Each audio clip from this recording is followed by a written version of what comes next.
Well, here we are again. Yeah, but this time we're seniors. And we're gonna rule the school. I've never loved anyone the way I love you.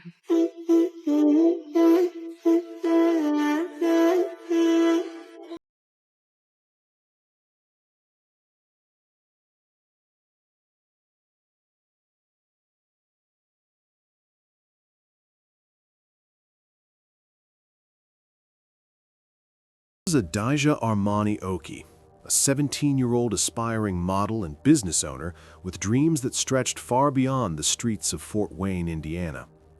On January 29, 2024, she and her 18-year-old boyfriend, Lamarian Bailey, were found dead from multiple gunshot wounds in a parked vehicle on Romey Avenue. A 17-year-old is charged with murder in the double shooting of two teens on Romey Avenue in Fort Wayne earlier this year. Police say Urani Washington was involved in the January shooting that claimed the lives of 18-year-old Lamarian Bailey of Georgia and 17-year-old Adaja Oki of Fort Wayne. He's the second person charged in the case. 21-year-old DNA White was the first and is set to go on trial in October. But what makes this case particularly debilitating is what happened just days before their deaths, a live-streamed confrontation with police that may have sealed their fate. But before we dive into that fateful night, let me take you back to April 27, 2006, when Adaja Oki entered this world in Fort Wayne. Taking a look at our other top stories tonight, the case against a 21-year-old Fort Wayne man was unsealed this week, 2 months after it was initially filed. That man is accused of killing two teens along Romey Avenue on January 29th.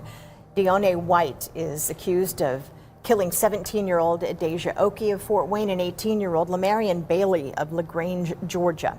The recently unsealed court documents say White was identified as the shooter by a witness, and that surveillance video showed two suspects back their car into an alley, sneak up behind the victim's car, and fire several gunshots at Oki and Bailey before running away. The second suspect was not identified in those court records. Now, the warrant for White's arrest was issued in February, with the records sealed the same day. Adaja wasn't just another high school student trying to figure out her future. This young woman had already begun building an empire. She owned Glammed by Armani, a makeup business that specialized in soft glam looks, and she had already walked the runway at Los Angeles Fashion Week. But that wasn't enough for Adaja, as she was on the verge of New York Fashion Week with a modeling contract pending, a dream that countless young models spend years chasing. Her drive and ambition had earned her something even more impressive, a full-ride scholarship to Marian University, where she planned to study business. At Snyder High School, where Adaja was a senior, she was known for her beauty and business acumen. She was deeply involved in shaping the school's future, contributing to the Portrait of a Graduate program, a student-led initiative that defined what success should look like for graduates. Principal Chad Hissong would later describe her as having a bright personality, whose contributions were valued by everyone who knew her. We love you, Adaja. Remembering one of their own. Family and friends gathered today to remember Adaja Oki, one of the victims who was killed in a shooting on Romey Avenue last week. Seniors at Snyder High School was truly valued by so many. In a letter sent by Snyder's principal stated that Adaja was a bright senior and was recently part of a group of students that helped develop the Portrait of a Graduate. The letter goes on to say her input was valued and her presence will be missed by staff and students. I talked with a few of the students earlier today and that letter couldn't have been more true. Take a listen. She was always happy, always had a smile on her face, always knew how to make somebody feel better. She was like the sun. She was like the sun. She had a lot of people who loved her. 17-year-old Adaja Oki died last week following a shooting on Romey Avenue. A young woman just months away from graduation at Snyder High School. Just a fun person to have in the classroom. She just made class fun, and then when she wasn't there, like, you could feel it. Adaja, her classmates say, left an everlasting mark on their hearts. More than friends, we are sisters, not by blood, but by heart. Tiffany tells me they pushed each other to be the best. She had so much potential, so From this point forward, I live for her. I do everything for her. Including the Snyder girls basketball team. Number 23, the 6'2" senior. Saturday, they wore pink to their sectional championship game to honor Adaja, someone who was always there for them. Like a pretty girl in the stands. She was a cheerleader, though, in the stands, for sure. A young woman gone way too soon. Just rest in peace, Adaja. Those who knew Adaja personally described her as Daisy, a nickname that perfectly captured her warm, compassionate nature. She loved shopping, traveling, creating TikTok videos, and spending quality time with her family, which included her parents, Cornelius Smith and Antoine Oki, along with her siblings, Tatum, Trinity, Tehran, Renaya, and Antavia. She was a devoted daughter, sister, aunt, and friend, and she even considered her dog Bentley to be her best friend. At the time of her death, Adaja was in a relationship with Lamarian Bailey, an 18-year-old with his own complicated story. Born on August 8, 2005 in Elgin, Illinois, Lamarian had connections to LaGrange, Georgia before settling in Fort Wayne. At Snyder High School, he had made a name for himself as a football star, playing positions like strong safety and outside linebacker for the class of 2023.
Standing at 6 feet tall and weighing 170 pounds, he had recruiting profiles that highlighted his athletic potential.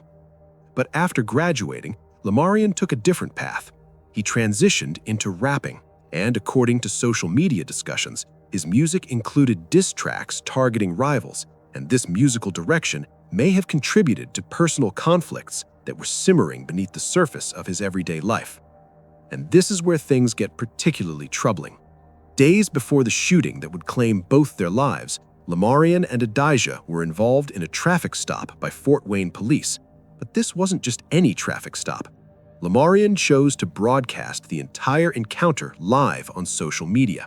And what unfolded was a confrontation that would be viewed by countless people online.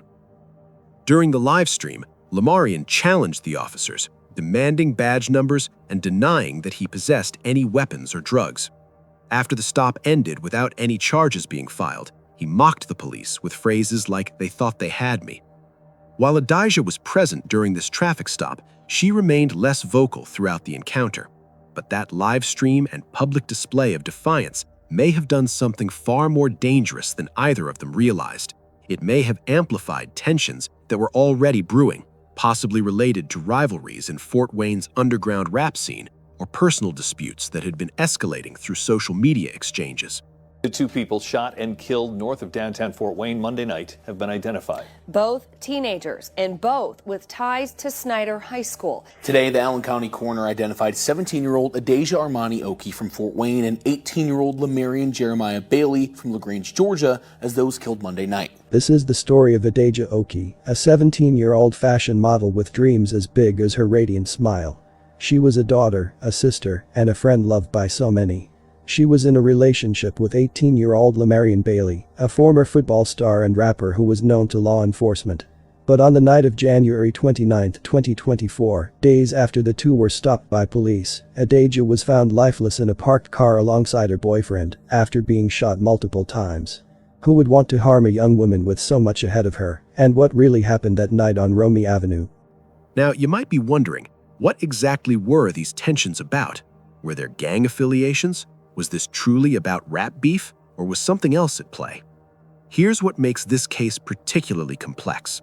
No official motive has been disclosed in court documents or police statements. What is documented, however, is that the Fort Wayne Police Department's Gang and Violent Crimes Unit did assist in investigating Lamarian's homicide. This involvement might suggest that authorities suspected some connection to gang activity or street violence, but it doesn't confirm that Lamarian himself was affiliated with any gangs. It simply means that the investigators wanted to explore every possible angle in understanding why two teenagers ended up dead in a parked car on a quiet residential street.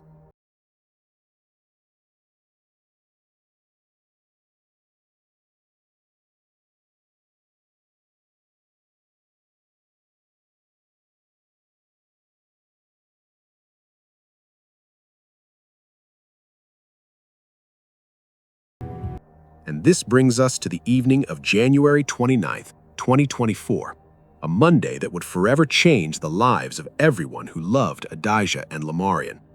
The temperature in Fort Wayne that evening was unremarkable, the kind of winter night that most people spend indoors away from the cold. But for Adaja and Lamarian, this was about to become the last night of their young lives. According to court documents that were unsealed on April 10th, 2024, the sequence of events began around 7:53 in the evening. That's when Lamarian received a text message that would lure him to the 700 block of Romney Avenue. The text was simple, instructing him to come out. It seemed innocuous enough, the kind of message that friends exchange constantly. This wasn't a friendly invitation. This was a setup, carefully orchestrated by someone who knew exactly what was about to happen.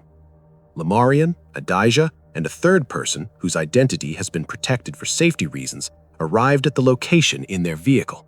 They had no idea what was waiting for them. We begin tonight with an update on a double murder that happened not far from Northside High School back in January. Police have made an arrest. 21-year-old Diane White is now facing 2 counts of murder. It was back on January 29th that police in Fort Wayne found 2 people who had been shot and killed in a car on Romney Avenue. Those 2 victims have been identified as Lamarian Bailey and Adaja Oki. Officers say White was taken into custody with. By 7:58 in the evening, just 5 minutes after that initial text message, surveillance footage captured 2 suspects dressed in dark clothing approaching from an alley near St. Joseph Boulevard. These weren't random attackers. They had positioned themselves strategically, and they opened fire into the car with devastating precision. The third person in the vehicle, who was sitting in the back seat, somehow survived by ducking down as the barrage of bullets tore through the car. This survivor would later become crucial to the investigation, providing key witness testimony that would help identify one of the shooters. But for Adaja and Lamarian, there was no escape. They were struck multiple times, suffering fatal gunshot wounds that would be pronounced at the scene by the Allen County Coroner's Office.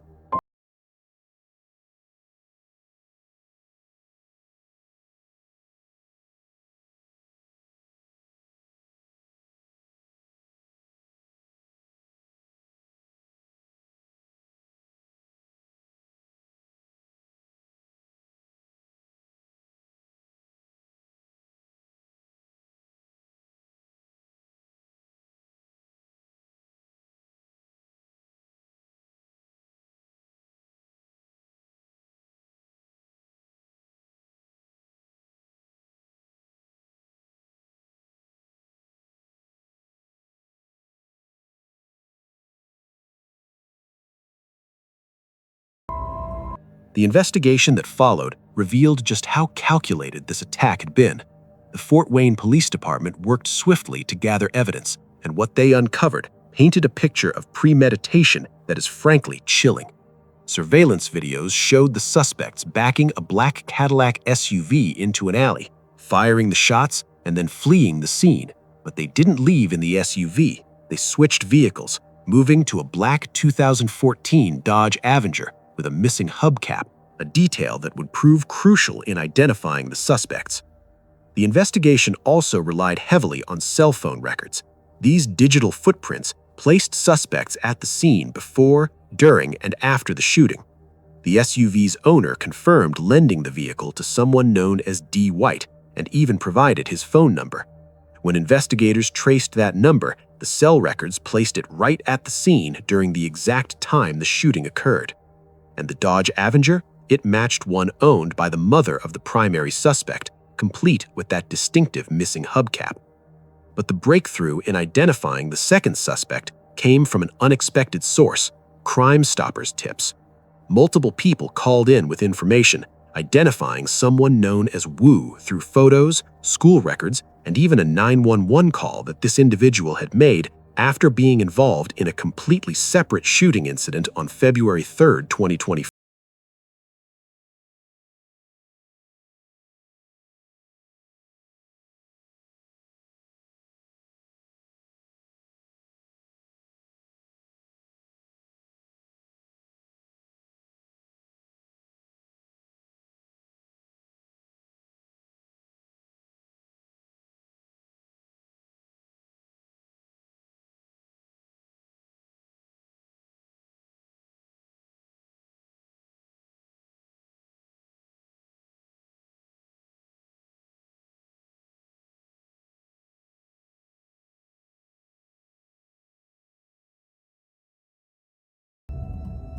Just days after Adaja and Lamarian were killed, one of the suspects would be involved in another shooting, this time one where his own brother was killed. That 911 call would help investigators match his voice and confirm his identity. The evidence also included Instagram conversations that were linked to the setup. IP traces connected these communications to an area in Alabama, providing yet another piece of the puzzle that investigators needed to build their case. And a $3,000 reward was offered through Crime Stoppers for any leads that could help locate the primary suspect, and eventually, that investment in community cooperation would pay off. On February 7, 2024, just 9 days after the murders, charges were filed against the first suspect, Deone K. White, a 21-year-old Fort Wayne resident. But here's something interesting. Those charges were sealed. The case was kept confidential for 2 full months to protect the ongoing investigation, which was clearly still working to identify and locate additional suspects.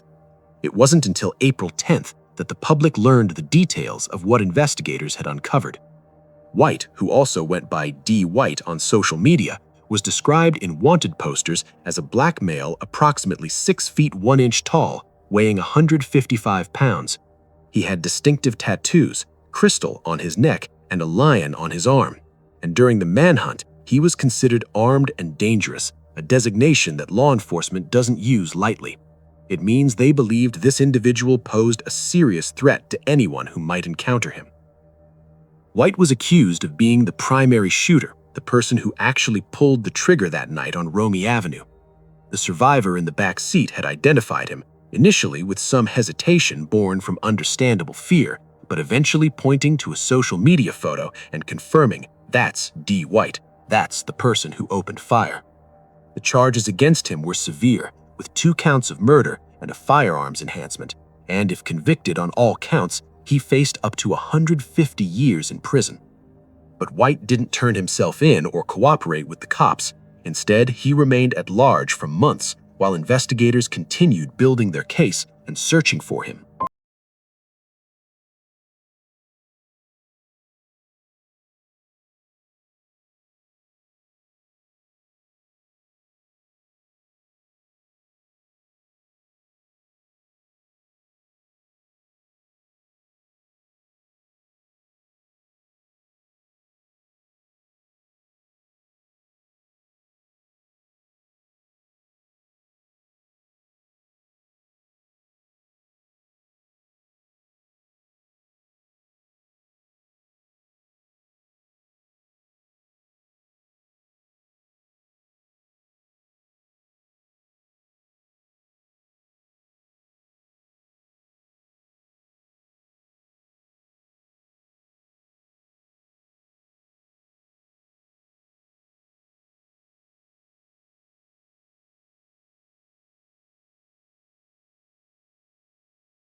It wasn't until June 26, 2024, nearly 5 months after the murders, that Fort Wayne police finally caught up with him during the execution of a search warrant.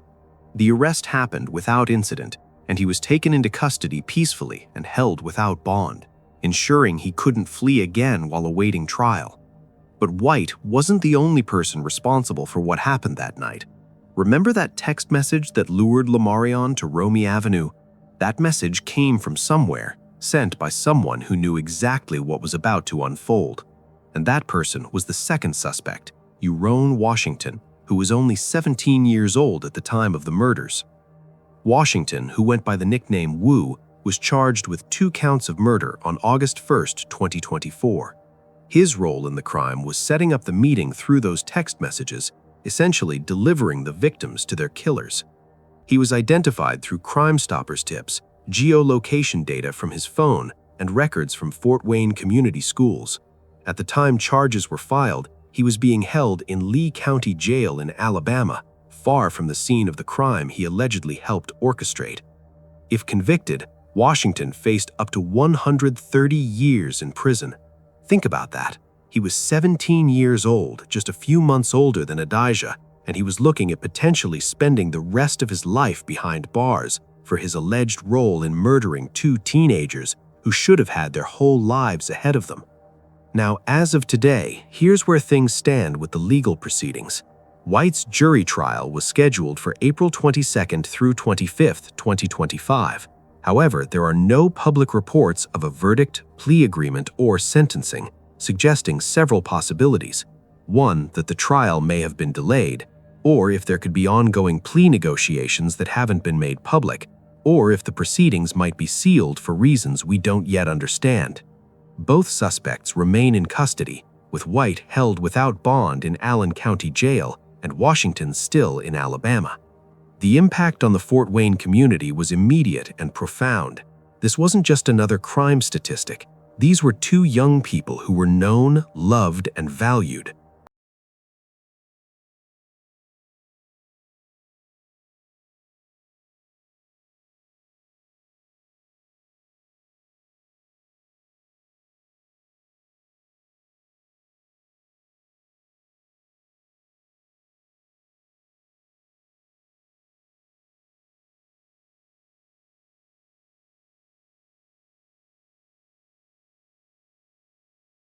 February 3, 2024, just 5 days after the murders, friends and family gathered at Promenade Park for a balloon release in Adaja's honor.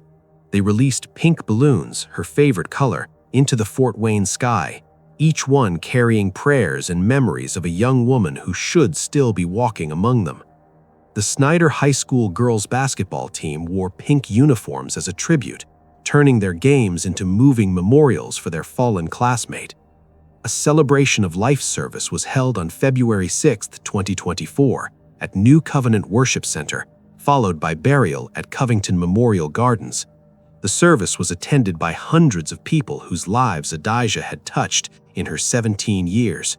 Family members, friends, teachers, classmates, all came together to mourn a loss that felt incomprehensible.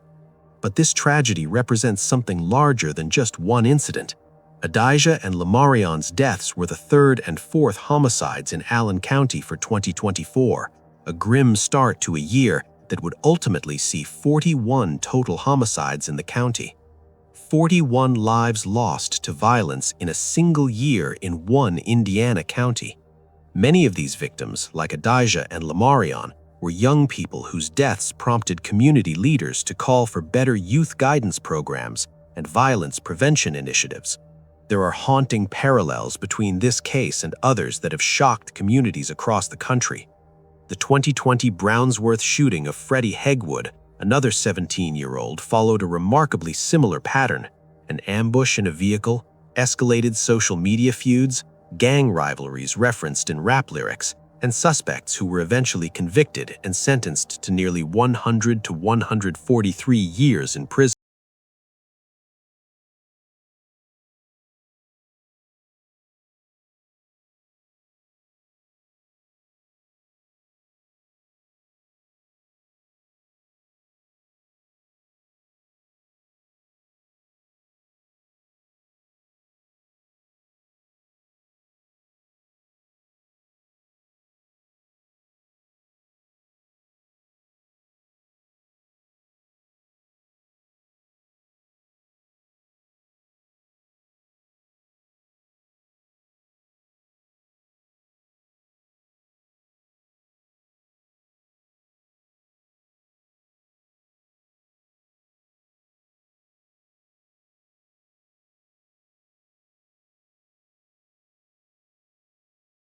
Hegwood, a 17-year-old from Indianapolis, was affiliated with the Cutthroats KTG gang, specifically a subgroup known as My Brother's Keeper, MBK.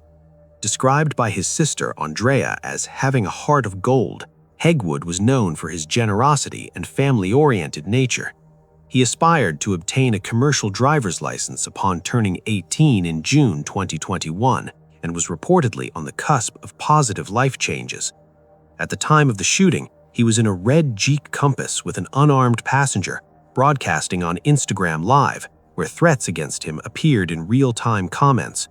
Hegwood succumbed to his injuries at Eskenazi Hospital, marking a poignant loss amid Indianapolis's rising youth gun violence. These cases highlight a disturbing trend where digital disputes and street conflicts converge into deadly real-world consequences, especially affecting young people who may not fully grasp how quickly digital beefs can turn fatal. What we do know is that social media played a complex role in this tragedy. It may have amplified conflicts, it may have made private disputes public, it may have created pressure for retaliation that wouldn't have existed in earlier eras when beefs stayed local and weren't broadcast to thousands of followers. The live-streamed traffic stop, the Instagram conversations used to set up the meeting, the TikTok discussions about rap rivalries, all of these digital elements intersected with real-world violence in ways that previous generations never had to navigate. The question that haunts everyone who knew Adaja is this: could anything have been done differently? If Lamarian hadn't gone live during that traffic stop days earlier, would tensions have remained below the boiling point? If they had been more cautious about where they went and who they met, could they have avoided the trap that was set for them? Let me know what you think in the comments section. Also, click on one of the cards on your screen or the links in the description of this video to see more videos like this.